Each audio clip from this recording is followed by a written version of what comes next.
Welcome back, Dark Valiants and friends. The Halloween special Inkwell Haven is now in full swing, and it's our turn to participate. 2 episodes are available so far from the Morbid Forest, and it's all in the cards, and their links are down below if you want to get caught up. But it's no big deal to walk these streets in whatever order you want. They have something, no matter where you listen. Coming up is a little jaunt to the Haven Lighthouse, courtesy of our friends at Audistorium. Enjoy. The content of this episode may be unsuitable for some listeners, as it contains depictions of gore, death, and, believe it or not, gulping noises. Enjoy.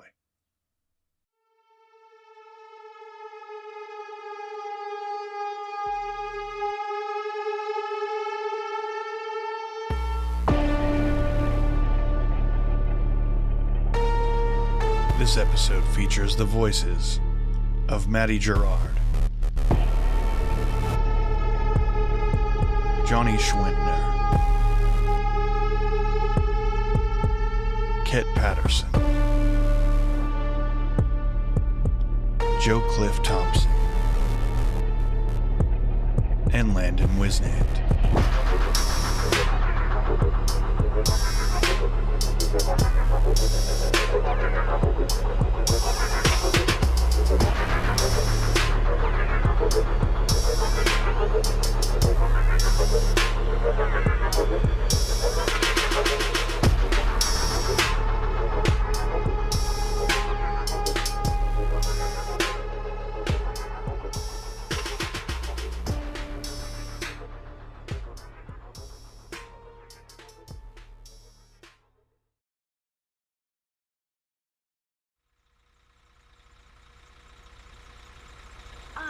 The Lighthouse, a beacon of hope and safety for sailors who navigate the treacherous waters surrounding Haven.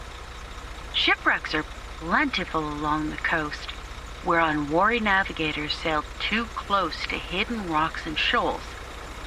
Even now, eerie cries are sometimes carried on the still night air, and some even claim that you can see flickering lights from the shore. Fires from ships long since sunk under the dark water. But everyone knows that whatever lurks in the shadows is banished by light, and so the lighthouse is one of the most important sights in Haven. It's all that keeps the darkness from completely taking over on moonless nights. Stories say as long as the light shines, Haven lives. So to speak.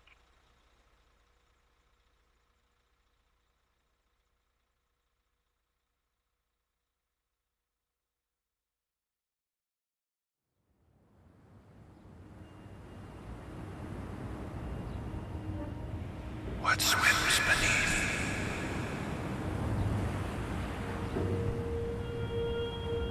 I remember when I first got here. This lighthouse just looked shabby, piss poor, creepy even. Just a giant spire at the end of a small island town. 60 meters of broken brick spiraling all the way to the top, giving way to one massive beacon that keeps Haven from having to clean a ship off the shore. There was wood and old equipment all over the place, but I couldn't tell you what they actually fixed here. Hell, I still can't tell you 2 months later. In the daytime, it looks like it's been abandoned for decades from the outside. At night, though, it's clear I'm running it. Well, we as in Gray, Jonny, and then me. Gray is kind of... The guy has been working here for a long time, and you can see it in his face. He's tired. Very tired. That much is obvious. But Gray retires in 2 days.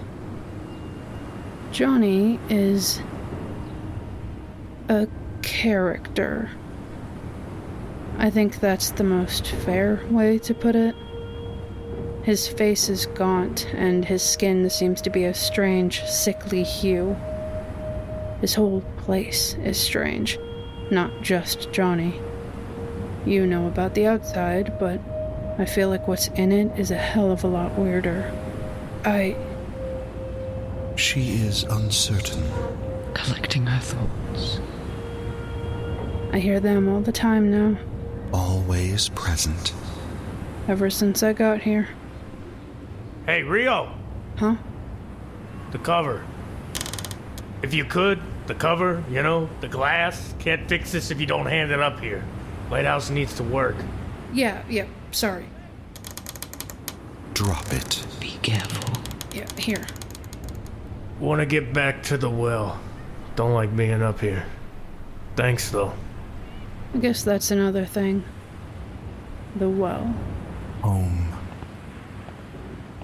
I've never seen another lighthouse that has a pit of water on the bottom floor that takes up most of the space in it. It's where we get our drinking water. It doesn't taste salty, so I can only assume it's not the same water from outside. I wouldn't really know what to question about the quality anyway. I'm only a lighthouse keeper. I don't know much about the well, just that it's always been there, and that it is huge. From where I'm standing, it's about 30 feet to the other end, and there's a brick wall going around the entire opening. It reaches about knee height on me. Sounds like it's just a big well in a weird place, right? We can just choose to believe that. Until you see what I'm talking about, at least. The bricks are mostly red, but stained across the entirety of one side is a cacophony of gray and black. And I don't mean just gray and black stones. No. I mean stains and smears splattered across them, as if some shadowy, murky thing had forcefully pulled itself out. Mother. She waits. The way Jonny comes down here and stares into this thing is unnerving. He always smiles down into it as if something is looking right back at him. Like he wants whatever it is to see him. He's doing it right now. And the way his lips curl into a terrifyingly large grin decorated with smoky black teeth always makes me uneasy. Unworthy. Eager. I think my time in this place is wearing on me, making me think this way. Everyone in this town drinks the same water. Wells, water pumps, whatever. It all comes from the same source, apparently. So it's fine. Surely. I mean, it even goes through charcoal filters in our well.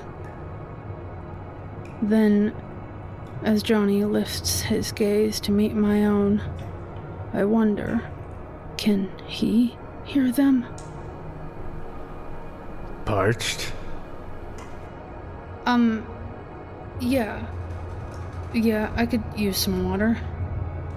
Then allow me.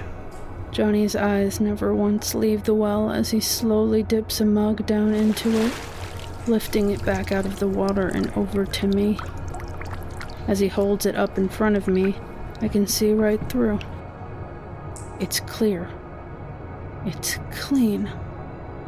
It's fine. But it's obvious that I'm taking too long as Jonny sluggishly careens his head over, looking me in the eyes, his wicked expression beginning to fade. Go ahead. I drink this same water every day, all the time. Where did these thoughts come from? Why am I questioning it now? You are awake. But still blind.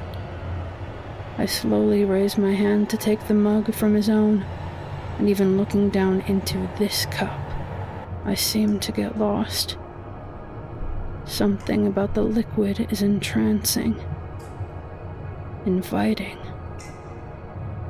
Like no matter what absurd and horrific thoughts I may have of it, it still beckons. So as if in an act of obedience, I drink it, and the moment it touches my lips, the same as every other time, I can't get enough of it. Not a small sip. No. I consume it hungrily until not a drop remains. A sickly, hungry gurgling escapes my throat as I can't drink it fast enough. I dip my mug in once more and down an entire second cup of it before I can even think about it. It's spilling all over me. Without even looking, I can tell the elongated void of a smile returns to Jonny's face. Feed.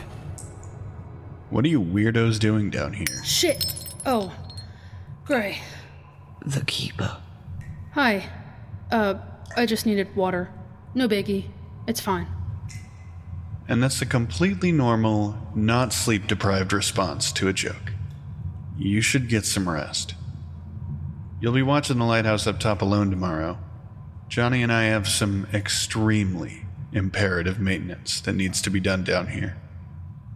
I'll clean this up. I'm on my last 2 days here anyway. I can still work. You're still sure you guys don't want the help with... No. You'll need to be watching the water. You know how to work the radio if someone needs help. I think you'll be okay. 2 days from now, there's only going to be you two here. You'll have to get used to having less hands at the ready. You're probably right. Yeah. Oh, and, happy retirement, Gray.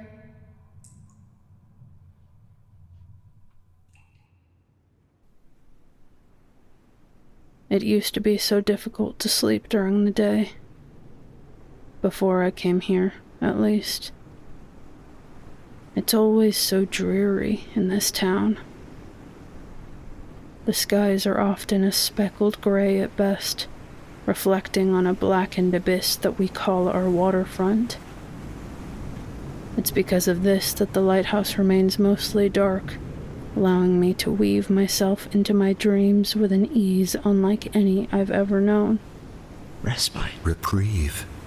I know that should all just make me uncomfortable, and it did at first. But as I watched their sea, as I ate their meals, as I drank their water, I came to know comfort in this place like a long-lost friend that had returned to my side once more. In turn, I found rest here, despite knowing full well what awaited me in my dreams. In those, I can never ignore my eternal company. Retribution. Your guide. As I twist and turn in my sleep, the reeling never stops. Are they the same person? Can other people hear them? Are they even a person at all? 2 months with them, and I feel like I know nothing at all, except for one thing. I never have much time to consider it before the dreams start. I remember when I first heard them, though. When you accepted the gift. The first gluttonous drink. And just like that, before I have a chance to consider this, I'm in front of the well again. Physically, I feel myself toss and turn in bed, but my mind is still here, present in this moment. This is a dream. Rio, you are dreaming. Denial. Consideration. Looking to the right and left of the well, I can see 2 shadowy robed figures. Answers. You have earned one. Given out of pity. You're the 2 voices. Who are you? The voices. The voices of mother. Voices of care. Of discipline. Of love. Of hate. Of caution. And who is Mother? Mother is coming. Your eyes will tell you. As they say this, my eyes slowly widen in horror. 10 dark gray, elongated fingers begin to rise from the well, curling over the sides. A black, oily substance spills from the fingernails of these fingers, coating the walls of the well in the same exact spot that's stained on the real one. I can't even bring myself to scream before I start to see prickled black spines of hair rising out of the water, revealing a head that must be at least 15 feet wide. The eyes are solidly locked on me as it turns its head. It's a skull with iridescent eyes that are still inside the sockets, a black ink spilling from the top of its head where those prickly spines of hair jut out, pouring down its face but never once getting into those captivating eyes. When it finally raises its enormous head out of the water, I can finally see incomprehensibly deep rows of teeth lining the mouth all the way to the back of its throat, tentacles sitting curling around each tooth. It rears its head back and slams down on me, the last thing I see being that maw of razor-sharp teeth and a tongue that looks more like hundreds of tendrils than anything. Mother hungers. Mother must feed soon.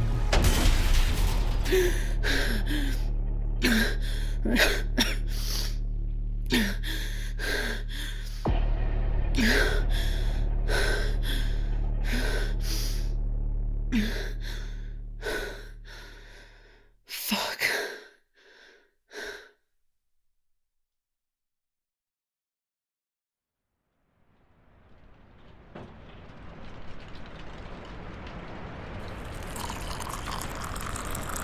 Just like that.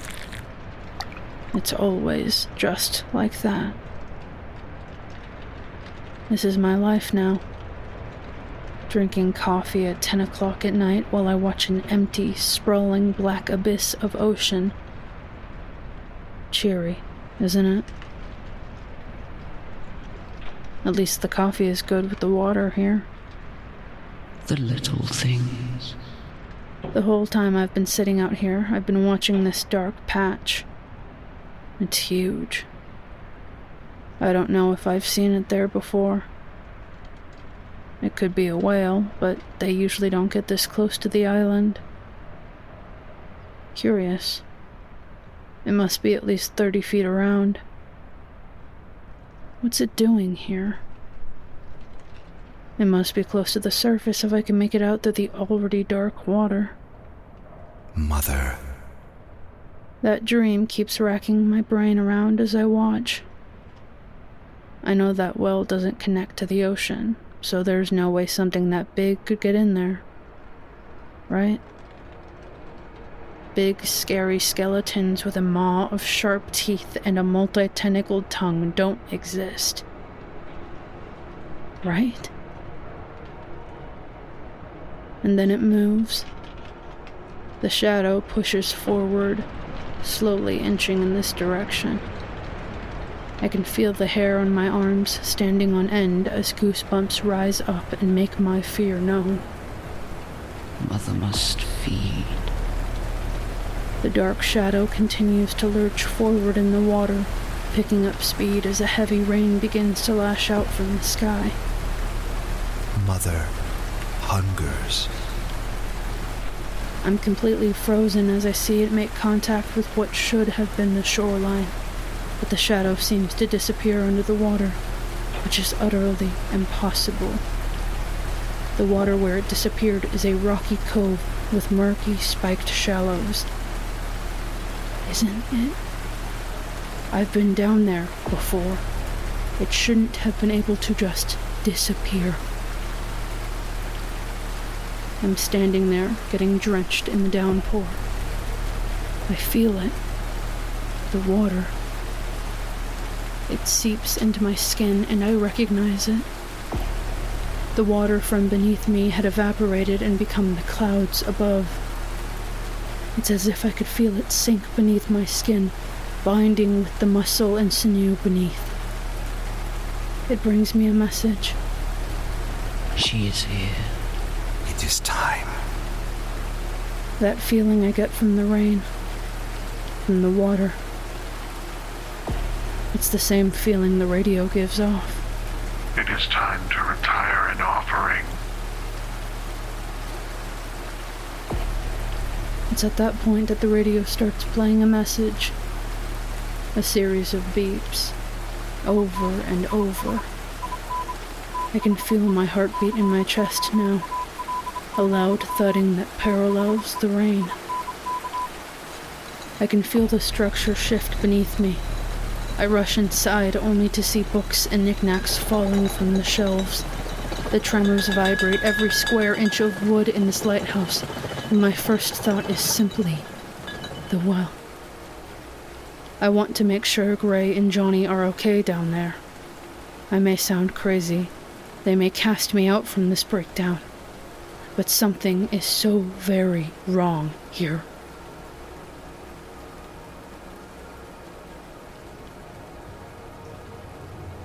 As the open room of the well comes into view, my eyes are met with that same iridescent pair from the dream. Mother's eyes. This is Mother. Her large face, devoid of skin, sticks out of the water with fingers curled out of the well. A dark mess of oil coats the sides of the well once more, draining from her fingernails. When I look away from her, I realize that Gray and Jonny are standing in front of the well, with Gray at the center just below Mother. Beyond his head, he is covered with a white tarp and completely bound in ropes. Jonny holds the ropes tightly at Gray's back. Gray turns to me and looks me straight in the face and smiles. A content smile. At peace. One I've never seen from him before. Hey, kid. Looks like I'm retiring early. I watch on in abject horror as Jonny pushes Gray forward and directly into the waiting mouth of Mother. Her sharp teeth tear him apart in an instant, bones splintering and flesh separating like warm butter before she swallows the rest of him whole. Jonny looks on in amazement, as if he hadn't just killed his close friend and boss. His wicked smile careens around to face me. I get to be the next to retire. I open my mouth, but I have no words prepared. I think Mother can see the fear in me. She can feel it. I can't run. I can't move at all. She slowly brings one of her hands out of the well, reaching for me. I expect to be grasped and pulled into the well in an instant, but instead, she takes 2 fingers and strokes my hair. Pretty. Unworthy. It is not your time yet. You are not prepared. Many will retire before you. I finally understand. Everything in this moment is so clear. Until I retire, I am the feeder.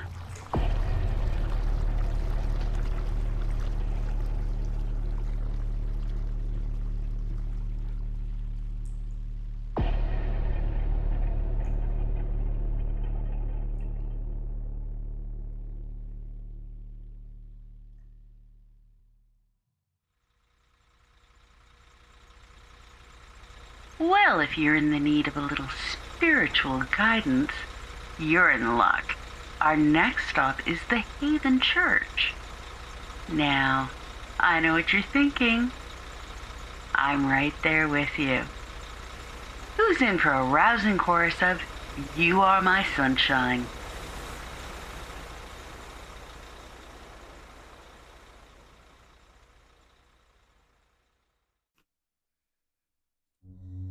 Thank you for joining us for your tour within Haven. Haven Inkwell is a Halloween collaboration production by the Chaos crew of audio drama creators, The Grotto, The Morbid Forest, Audistorium, Soul Operator, Mortis Maledictum, Syntax.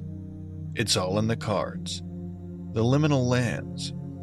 Do You Copy? Ethics Town. And Cryptically Yours. On today's episode, you've heard What Swims Beneath, written by Landon Whisnant and Maddie Girouard of the Audistorium podcast. Sound design was done by Landon Whisnant. Narration provided by Grace Stone as Maryiln, the tour guide. Maddie Girouard as Rio. Kit Paterson as the right voice of Mother. Cliff Thompson as the left voice of Mother. Jonny Schwentner as Jonny. And Landon Whisnant as Gray. You can follow Audistorium on Twitter at AudistoriumPod. You can find links to our show and social media in the show notes. Theme music provided by Joseph Rutledge. Supporting music and sound design provided by Epidemic Sound. Connective script written by Grace Smith and edited by Naomi Richards. Episode cover art was by Kayla Crockett. The art for the overall feature was by Kit Paterson.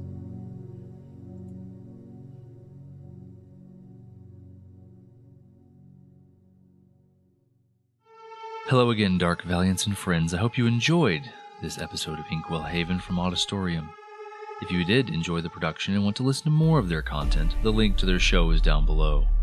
And the next episode of the ongoing Inkwell Haven series will take us to the Haven Church with our friends Do You Copy? Coming on their feed on October 11th.